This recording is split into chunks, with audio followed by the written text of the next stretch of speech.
Well, 2nd and 1, Buffalo Bills.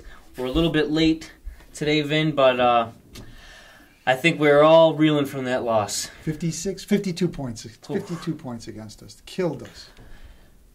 Well, it was murder out there at Ralph Wilson Stadium. Thankfully, I was not there. I didn't catch wind of the bodies. I didn't smell any of the Buffalo Bills defensive line, their corpses out there on the field. They getting run over by who? Bad. Who'd they get run over by? I don't know, a couple of no-names again. Jerry Sullivan had a nice little article today about the top 10 no-name backs that have destroyed the Bills. That Parker kid from Pittsburgh Willie was Parker. the number one. Yeah, he only had 2 good years. He ended up having a decent career. I think he was all-pro. Great Super Bowl he had one year.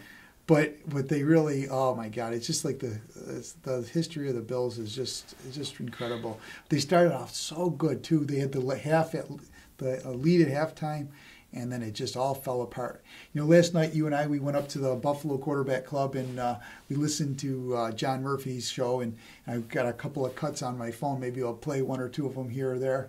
But boy, oh boy, I said to him, he asked Chan Gailey, you know, when did you think that you're going to make some changes? And Chan Gailey says, well, there's the no huddle and there's moving so fast, and we didn't really have time to make changes. We were kind of stuck with our personnel. I said 6 straight drives, you did the same exact thing. They got 6 touchdowns.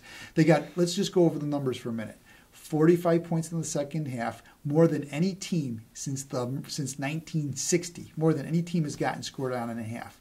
That was the worst blowout of all football games since 1960. Yeah, the half for sure. They had 2 100-yard runners against them and 2 100-yard passers. So they said, well, you got to kind of pick your poison. They didn't pick their poison. No, they got terrible. Poisoned by both.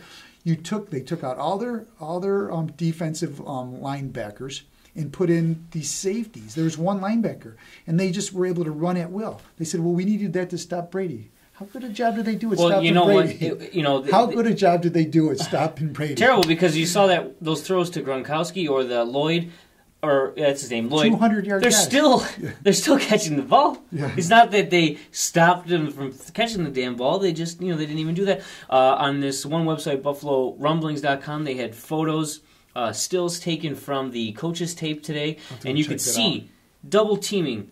They would double team the tackle, so they'd take Williams or Darius or whoever was out there. Could have been Carrington and the other guy that's Spencer Johnson. They double teamed them, just blew them out right away. They put a tight end. I don't care if it's Gronk. I don't care who the hell it is. If you get $100 million, you don't let a tight end block you. Put a tight end, take out Mario.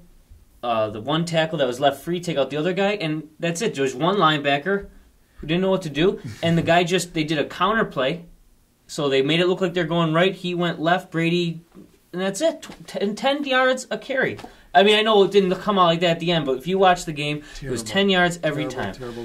I don't know why they even threw the ball at all. They barely did. They didn't have to. He still threw for 340 yards, and it was ridiculously bad. If you thought the Jets game was going to be the worst and it was all going to be downhill. This is worse. Well, yeah, and this is the second. I remember they said something.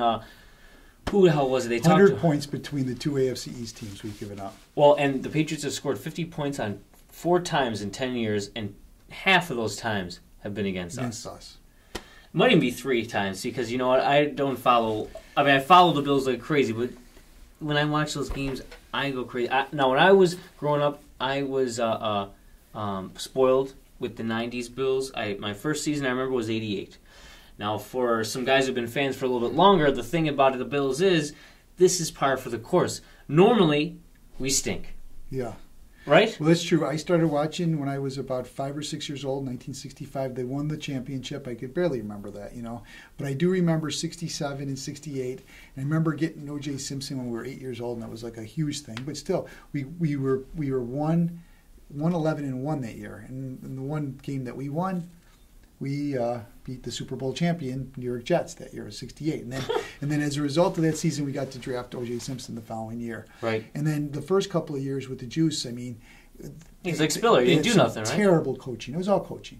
Yeah, but it's not Spiller. It was the coaching. It's again, the coaches put him in the bad position. And they brought in Lou Saban. Lou Saban says, "Look, what are you, crazy? They're using O.J. Simpson as a decoy. I want big linemen." He drafted Joe DeLamielleure and Reggie McKenzie, and we're just going to run the ball down people's throats.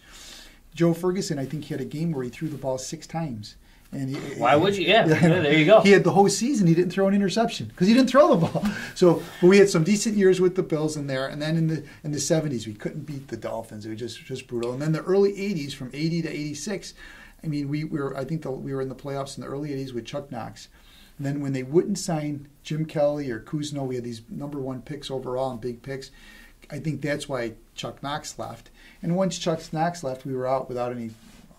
We sucked. Yeah. And we got the #1 pick overall again. We got Bruce Smith. Sure. And then we suffered for a couple of years with that until we got Jim Kelly and the boys in '88, and that's when we took off. And that's when I started taking over. And then now, for the past 10 years, it's been horrendous. But, this is what we're going to talk about. And this is, I think, the biggest factor is, I know the players play the game, but the coaching. Now, we got thoroughly out-coached. I mean, absolutely. But the thing is, Gailey, I feel that Wannstedt might be a good defensive coordinator.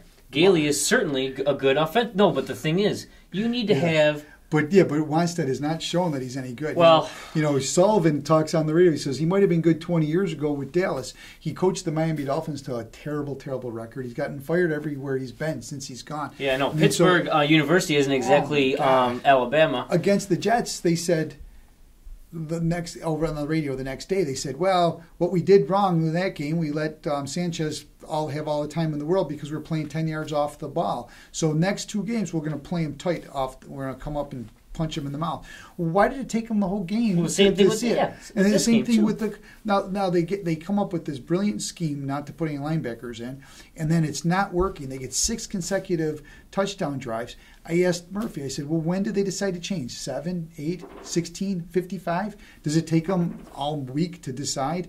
It's not working. Look, if I'll be the coach right now, I'm the coach of the defense against New England. This is what we're doing. We're putting our whether we get burned or not, doesn't matter. We're putting all our big fat guys in there. They're not running. They're not going to run over 100 yards for us no matter what. If Brady beats us, he beats us. That's picking your poison. You're not stopping them with putting 12 guys in and not having a pass rush. The 4-man pass rush isn't fast enough. You're going to blitz every other down. You're going to bring big linebackers in. There's going to be run blitzing. Stop the blitz. You're going to punch them in the mouth, and you're going to take guys out over the middle. If they're less than 5 yards on the field, they get hit no matter what. If you miss them, hit them next time. It can't be any worse. Nothing can be worse than getting a touchdown drive every single time, 6 times in a row on 45. Nothing could be worse.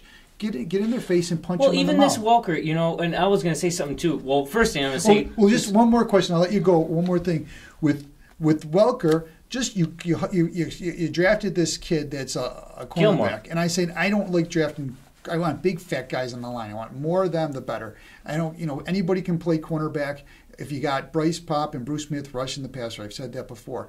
But this is my other part of my defensive plan would be you get Gilmore, he's your Revis. You put him on Welker and said no matter where he goes on the field, just follow him. He's your guy. Just, you're going to punch him in the mouth off the line. And you're going to harass him all day. There's no coverage, pass him off to him or pass him off to them. I don't know who was covering him, but that's the other part. Just put Justin Rogers. But that's what the Jets do it against them. They just said, Revis, you're shutting down Wes Walker. He's going to have to throw to somebody else today, or he's going to earn every freaking inch that he gets. And so that's the other part of the defense. And I don't know. I'll coach if you're out there listening, Ralph Wilson. You want to hire me? I'll be the defensive coach. Well, that's another thing too. I mean, you have 5 yards to light these guys up. Why not? I mean, if it were me, I got Welker right there. I'm going to pretend that I'm not a cornerback. I'm a guard, and I'm going to just drive him 10 yards. I'm just going to run him into the dirt. Who cares? You can't do that. You can hit him, but you can't drive him to the dirt. I mean, why not? I guess you could put 2 guys on him. Just keep hitting him. Pull him. Yeah. But you can shove him. Why don't you just put him in a safety and just both of them hit him at the line? Put Mario at cornerback. Maybe these guys are playing the wrong thing. Another thing, like you said about the blitzing, I see them. They did try to do it a couple of times. Where there's a run blitz. I don't even know what the hell a run blitz is, except they, I know what it is. They try to hit. They try to fill up. Yeah. But whatever happens, I don't know. The Bills, they just don't know how to blitz. And this has been. It's funny. It doesn't matter if it's Gailey or Duran or Malarkey. It's the same shit. And when they blitz, you see the middle linebacker. He runs. He just stops. He just hits the line. It's like there's a wall. I swear the other teams that hold shields. And they just, whatever. But the thing about it is, and that's what I wanted to say about coaching, is that Gailey doesn't, when they ask him about defense, he just says, they asked him, are you happy with what they're doing? Yeah. And he said, Yes. remember Tim Graham said this yesterday. Yeah.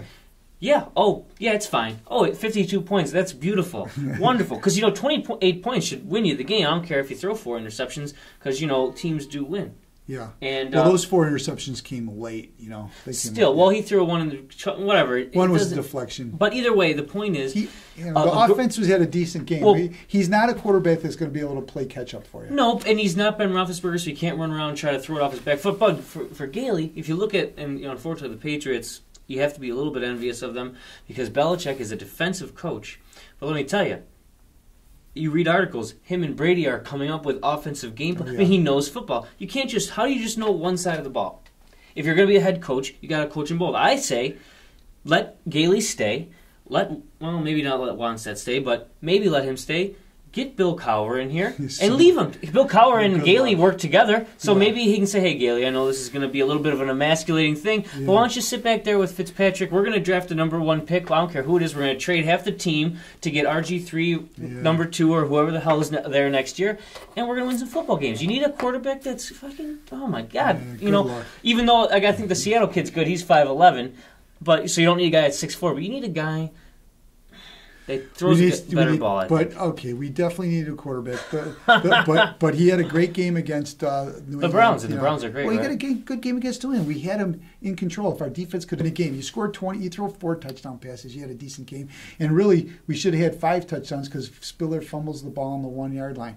That could be another touchdown. We could have 35 points easy in that game, and it's not the offense's fault. It's the defense's fault there. I'd say so, yeah, because then he's throwing those picks at the end, and you see Mario Williams, and he's playing patty cake. He's never going to play. You see him playing patty cake. He's playing patty cake on the side, way far away. If you look at I wish I had it right here. Maybe we will have it right here.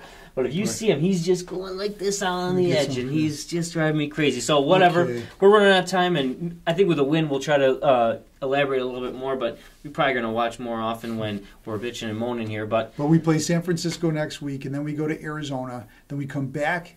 I think we play Tennessee at home, and we have to go to Houston. And then we got after that, we have to play New England again in New England. Okay. I'm not sure exactly what the schedule is, but we got a vicious part of the schedule. We're still into it right now. So 4 more games of top 10 teams. Tennessee can beat one guy mixed in. One team that we could have a chance at and mixed in. Well, hopefully next week we show up a little bit more.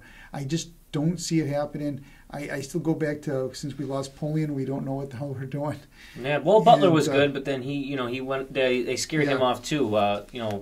Ralph. I mean, I know that he's getting older. He doesn't have his hands in the pot as much, but if you saw what he did in the late '90s, you almost wish he didn't have his hands in the pot so much either, because he plays when he was still involved, he makes gut wrenching decisions, emotional decisions. Like, he got mad at someone, he'll fire you. But right now, I'm just saying, is Gailey the top coach that we want? I don't think so. Can't be. His record's 12 and 23. And, you saw in the paper.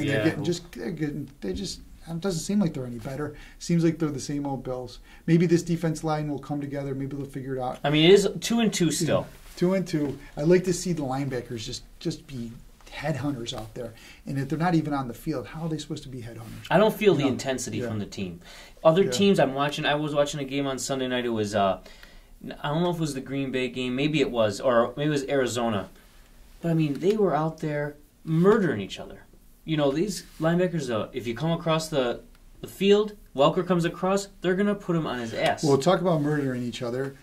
The Jackson fumble and the Spiller fumble, those were hits. Yeah, and they knocked, what's his name out of the game? Urbic and Cordy Glenn. And I tell you, it was I watched that replay for that one for Cordy Glenn. I don't know if you remember it, but he gets tangled up with somebody. Now he's falling forward, and he's probably going to be okay, but the defensive lineman just grabs him and just freaking drills him over backwards and just bends him over. It was like no mercy. And then we get this 15-yard penalty for hitting Brady a little low. I don't know. We always got to be the good guys with the fair fight and the shake hands after. I mean, we got to put these guys. I want to see some vicious, Dick Butkus, Conrad Dobler. I want to get them mean, get them mad. And I don't see that. Well, even the 90s Mario Bills Williams, does he look mean and mad to you? No, he looks like a guy who's. He looks like a genie. He looks like a genie. Give me a $50 million. I can do the same thing as him. Sure. Give anybody. Margaritas. Okay, that's the end of this show. We'll try again next week. Next week I'll have my Bills gear on. If we win, if we don't, I'm going to wear my Sabres gear. I'll wear my 49ers, my Jerry Rice jersey. God. Okay, go Bills, I hope. Go Sabres. Maybe someday they'll play again. God bless.